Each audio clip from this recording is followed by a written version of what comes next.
no show do Heleno Rotai. Rádio Serviço.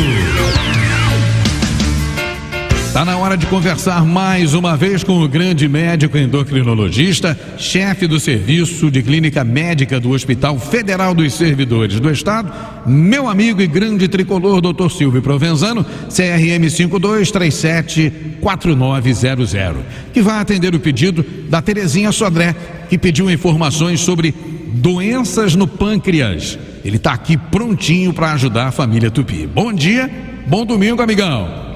Bom domingo, Helena, aquele beijo. E para quem não associou a santa com milagre, Terezinha Sodré, minha querida amiga, viúva de Carlos Alberto Torres. Gente muito boa. O grande capita do Tri. E quem está nos fazendo uma falta, vi de ontem, mas vamos mudar de assunto. Se você me permite, queria mandar um grande abraço para o Dr. Bernardo Calvano, lá de Barra Mansa. Queria também mandar um beijo para Regina Lúcia dos Santos. Regina Lúcia cometeu a imprudência de me levar uma bandejinha de queijadinhas dos deuses. Sabe por quê? Tem que comer de joelhos. Regina, obrigado do fundo do coração. E vamos falar do pâncreas. Estivemos no lançamento do livro do Luiz Santoro, nosso grande amigo, que daqui a pouco vai me ligar para falar dos erros que eu cometi. Nosso professor. Na semana passada, por incrível que pareça, ele não estava ligando. Aí eu telefonei para ele e falei, o que houve? Não, esta semana, por incrível que pareça, miraculo, como se diz lá na terra do papai, não teve erro não, olha só, nós estamos evoluindo. É verdade. Pode ter certeza que sempre aparece um. E a Terezinha lá falou assim, Silvio, eu ouço o Serviço de Saúde, te acompanho, fiquei muito emocionado, né, com a companhia dela no Serviço de Saúde. Ela disse, são informações úteis. Sim. O que você acha de falar de doença do pâncreas? E eu falei, tem muito tempo que a gente não fala sobre isso. E aí veio a ideia, agradeço a ela a sugestão. Em homenagem a ela, ao meu eterno capita, eu vou fazer hoje doença do pâncreas. Você vai me perguntar, eu vou ficar aguardando.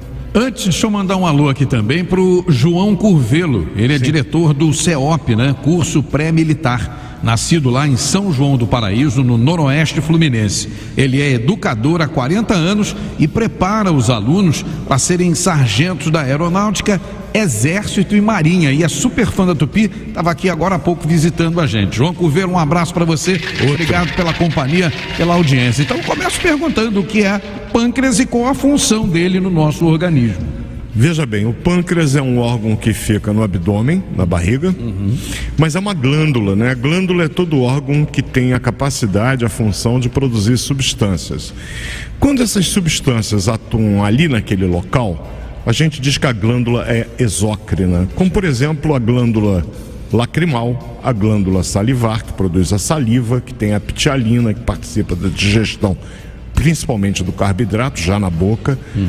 A glândula sudorípara, que produz o suor, e o pâncreas ele tem uma função exócrina. Ele produz enzimas que participam do processo digestório. Mas, curiosamente, ele também é uma glândula endócrina, ou seja, produz um hormônio que atua em outros lugares. No caso, a insulina e um outro hormônio que é o glucagon, que participam do metabolismo da glicose. Portanto, doenças do pâncreas podem eventualmente, a gente vai no decorrer do programa falar, se associar ao aparecimento do diabetes. Então, pâncreas é um órgão importantíssimo que fica localizado no abdômen. E os sintomas, obviamente, desnecessário dizer, mas vão estar relacionados à nossa barriguinha. Então, quais são as principais doenças do pâncreas, doutor? Então vamos lá, Heleno. Eu tenho algumas doenças que acometem o pâncreas, né? E na realidade não é um grande número de doenças, mas indubitavelmente todas as condições que surgem no pâncreas têm uma gravidade importante.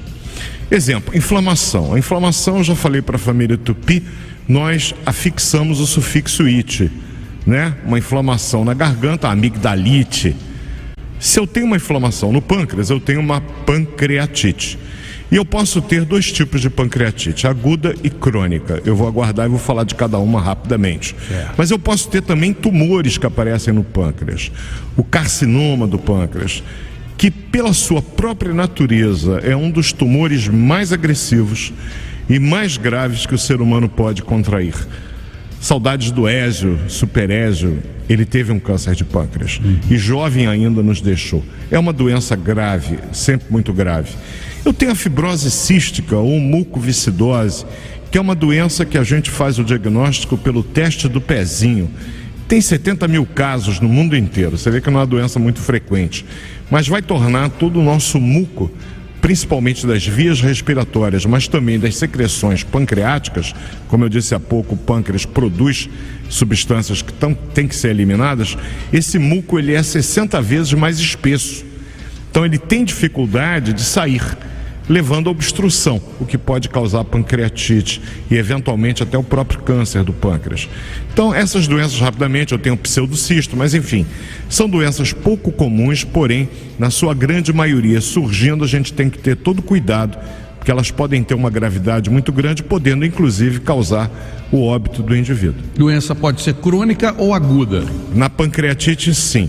Como é que eu vou suspeitar, que é o que a família Tupi quer saber, que eu tenho ou possa ter uma pancreatite aguda?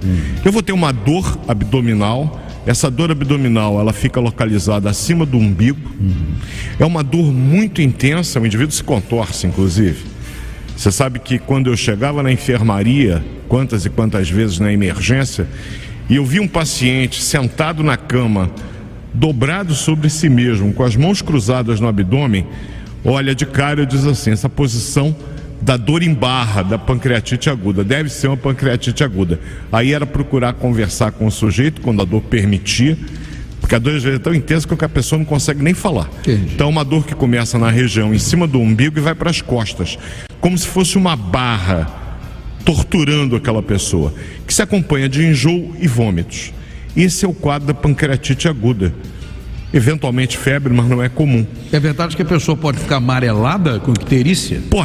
Pode, eventualmente pode, mas a icterícia normalmente é mais observada nos casos de câncer do pâncreas, principalmente aquele tumor que se localiza na cabeça do pâncreas. Entendi. O pâncreas é um órgão afunilado, ele parece tipo uma lagartixa grande. Eu tenho a cabeça, eu tenho o corpo dele, eu tenho a cauda. Então é basicamente em 3 segmentos eu posso dividir o pâncreas. Os tumores que ficam localizados na cabeça do pâncreas, eles provocam, por compressão devido ao seu crescimento, obstrução das vias biliares, o que vai levar a um aumento da bilirrubina, que vai conferir aquela coloração amarelada à pele e mucosas. O indivíduo fica amarelo igual um canário. E deve ser uma hepatite, quisera que fosse. Quando é o tumor, a solução do problema é muito mais difícil, até porque o câncer de pâncreas, ele tem uma característica, Heleno, ele é muito pouco sintomático no início. Porque o ideal de qualquer tumor, primeiro que Deus nos proteja, que a gente não tenha, mas se porventura tivermos, e o seu amigo aqui já teve um, que seja descoberto logo no início. O que às vezes acontece por obra e graça do Divino Espírito Santo. A gente não estava nem programado para fazer um exame, mas calhou de fazê-lo, e ali aparece o problema, e ao invés de maldizer o exame, a gente agradece a Deus, nos dá a oportunidade de investigar e diagnosticar. Tomografia detecta? Detecta tomografia e ressonância. Mas evidentemente que são exames que têm uma carga de irradiação muito grande. Você não vai sair fazendo radiografia de tomografia de abdômen e ressonância de abdômen em todo mundo. Ah, porque eu posso ter, não é bem assim. Você, para ajudar a pessoa, pode causar um malefício maior desnecessariamente. Então a gente tem que ter algum tipo de sintoma. Quais são os sintomas? Um empanzinamento, aquela sensação de estômago cheio. Eu comi pouco, mas já estou empanturrado. Opa, alguma coisa está estranha. Eu estou acostumado a comer aquele pratão de arroz com feijão. Eu comi um prato de sobremesa e já estou me sentindo inchado, como se tivesse comido uma boiada. Esse é um sintoma importante. Enjoo, vômito, dor abdominal, principalmente se a dor tiver essa característica em barra que há pouco eu citei. Eu posso ter também, por deficiência da secreção de algumas enzimas pancreáticas, uma situação, olha o palavronês do mediquês, esteatorreia. O que é isso, doutor Silvio? É uma diarreia de gordura. As fezes saem com gorduras porque eu não consigo fazer a digestão das gorduras pela falta de enzimas pancreáticas. E a gordura presente no intestino, ela acelera os movimentos intestinais que nós chamamos de peristalse. Então tem aquele borburigmo, aquele barulho, e o indivíduo tem uma diarreia. Caracteristicamente é uma diarreia esbranquiçada, com cheiro e odor extremamente fétido. Isso é a esteatorreia. Esses indivíduos, eles vão se tornando inapetentes, não têm apetite para comer, até porque quando comem, a quantidade que eles conseguem comer é relativamente muito pequena. E aí eles vão perdendo peso. Então, um emagrecimento que o indivíduo não procura, associado a essa sensação de empanzinamento e, eventualmente, a coloração amarela da pele e das mucosas, eu tenho que fazer, aí sim, tomografia, exame de sangue, ressonância, e eu vou diagnosticar o problema. Pergunta aqui interessante da nossa ouvinte Vânia Lacerda do Meia. Ela diz que já teve gente na família com esse problema e se isso pode ser genético, se ela tem que começar a prestar atenção. Normalmente a hereditariedade está sempre presente em todas as doenças, mas, por exemplo, quais são os fatores de risco, Vânia, para o câncer de pâncreas? Sim. Primeiro, sexo masculino, é mais comum nos homens. Segundo, a faixa etária acima de 55 anos, mas já tive casos em pacientes na casa dos 40. Fator de risco significa, o teu risco a partir daí fica maior, o que não quer dizer, em absoluto, que eu não possa ter risco antes. Obesidade é outro fator de risco que eu posso ter associado a isso. O diabetes é outra condição que aumenta o risco do câncer de pâncreas. A pancreatite crônica, que a gente nem falou ainda, mas a pancreatite crônica é um fator de risco para o câncer de pâncreas. O que é a pancreatite crônica? Quando eu tenho episódios recorrentes de pancreatite aguda, e quais são as causas, doutor Silvio, da pancreatite aguda? Primeira, cálculo de vesícula, é a causa mais comum. Segundo, alcoolismo. Terceiro, triglicerídeo muito elevado no sangue, acima de 800. Terceiro, cálcio elevado no sangue, a hipercalcemia, algumas doenças que dão cálcio muito elevado. Todas essas condições, elas causam pancreatite aguda. E quando o problema que deu origem àquele episódio agudo não é sanado, certamente outros episódios irão se suceder, levando a uma condição de pancreatite crônica, onde eu vou ter emagrecimento, eu vou ter calcificação do pâncreas, eu vou ter a tal esteatorreia, eu vou ter uma dor abdominal persistente. Esses indivíduos têm um risco maior de desenvolver o câncer de pâncreas. Portanto, esses indivíduos devem permanecer sob supervisão médica. E cabe ao médico fazer a solicitação dos exames adequados e, eventualmente, fazer os exames de imagem que irão permitir o diagnóstico numa fase precoce, que, aliás, é a única modalidade que vai nos permitir algum tipo de tratamento para essa doença que, eu insisto, é muito grave. O detalhe é que tem vários ouvintes mandando a mesma pergunta, se realmente, o senhor até já falou no início, se realmente o câncer, né, de pâncreas é o mais agressivo que existe. Todos os cânceres, amigos, são agressivos. O câncer do pâncreas, ele tem uma característica que o torna diferenciado. Ele, na fase inicial, ele praticamente é assintomático. O indivíduo está jogando sua peladinha dominical, pode ter um tumor crescendo dentro dele, mas muito pequeno ainda, e ele se multiplica com muita rapidez. E essa muita, Santoro, rapidez que ele se multiplica, leva ao aparecimento de implantes secundários ou metástases no fígado. Entendi. E aí eu começo a comprometer o fígado, e aí o indivíduo fica amarelado. Mas veja bem, a amarelidão ou icterícia, ela já vai surgir quando a doença se encontra num estágio um pouco mais avançado, dando poucas possibilidades de tratamento. A pancreatite crônica, ao contrário da aguda, ela tem como principal fator causal a ingestão de álcool. Não é aquela cervejinha que você está tomando aí, meu amigo. É aquele indivíduo que bebe contumazmente, Santoro gostou dessa, diariamente, quantidades adequadas de álcool. O que são adequadas? Excessivas. Então, evitar o excesso de bebida alcoólica e o tabagismo é outro fator de risco associado ao câncer de pâncreas. Bom, pancreatite é mais comum, né? Como é o tratamento para quem tem esse problema, doutor? Então, veja bem, tem até alguns medicamentos, viu, Heleno e família Tupi, a Vânia que perguntou há pouco, que podem causar pancreatite.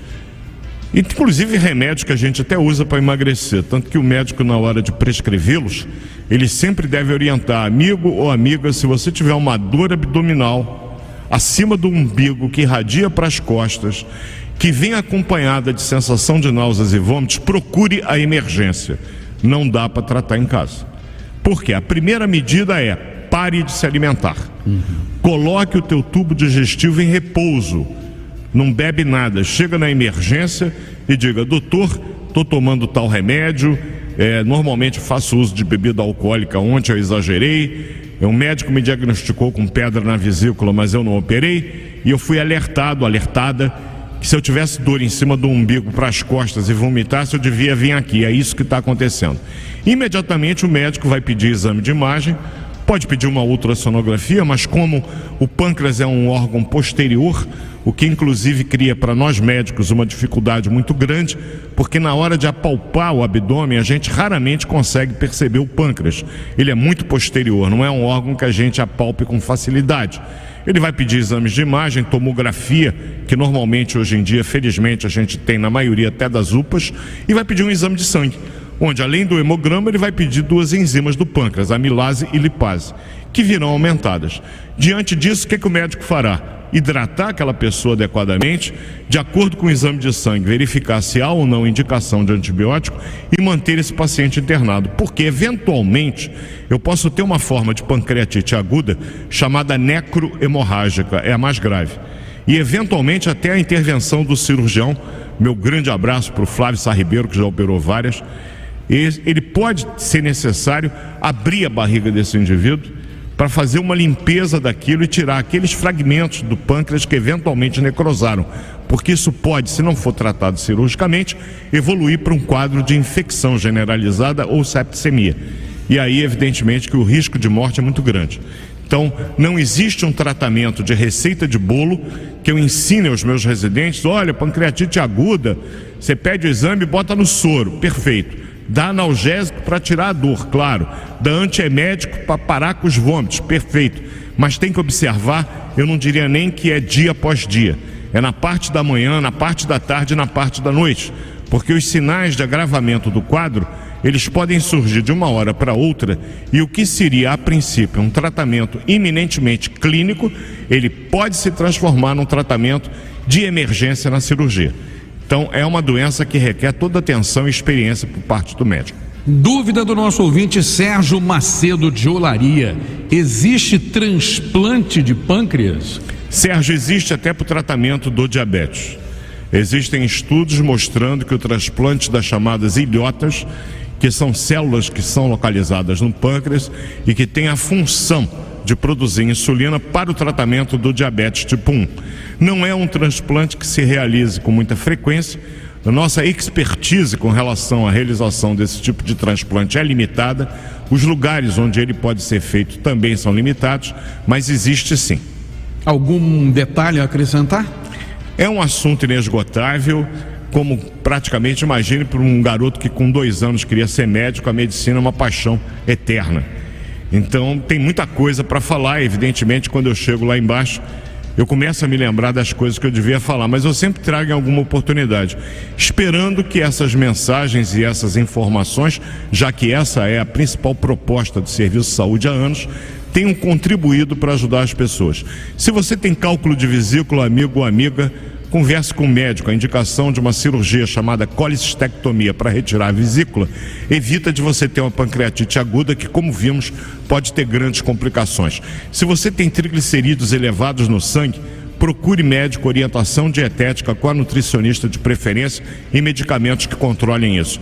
Procure sempre orientação médica. Esse é o principal recado do Dr. Silvio, infelizmente reconhecendo que a assistência médica no país tem muito que melhorar. Assunto para domingo que vem, amigão. Domingo que vem eu vou trazer a doutora Célia. Que bom. Sabe por quê? A gente sempre fala sobre estrogênio, a pílula anticoncepcional. O estrogênio, como tudo nessa vida da medicina, ela tem vantagens e desvantagens. Então, o que eu quero que a doutora Célia nos informe, e vamos aprender junto com a família Tupi, quais as indicações do uso dos estrogênios, quais os riscos que os estrogênios podem acarretar, quais os cuidados que as mulheres devem ter antes, por exemplo, de iniciarem o uso de uma pílula, que é muito comum. A mocinha, de repente, não, acho mais seguro tomar uma pílula. Beleza. Pergunta é, você pode tomar? Você vai saber com a doutora Célia domingo que vem. Nós vamos ficar essa semana aguardando pela vinda dela e agradecendo antecipadamente a generosidade da vinda dela. Já me mandou aqui no Zap. Pode contar comigo, eu sempre conto, Célia. Obrigado. Eu que agradeço sua participação. Bom domingo, boa semana e até domingo que vem, querido. Até domingo que vem, uma semana abençoada. e que a gente não passe mais vergonha no futebol que nem ontem. E Regina mandou avisar que domingo que vem tá aqui com Jujuba e tudo. Pra tudo de bom, Regininha, é tudo de bom. Feliz de ver a sua voz recuperada. Obrigado. A gente em orações por isso e também pela recuperação da nossa Regininha. Família Tupi, uma semana abençoada. Terezinha Sodré, um beijo no coração. É uma ouvinte ilustre nossa, um beijão pra ela, obrigado pela companhia, pela audiência. 11h50. Show do Heleno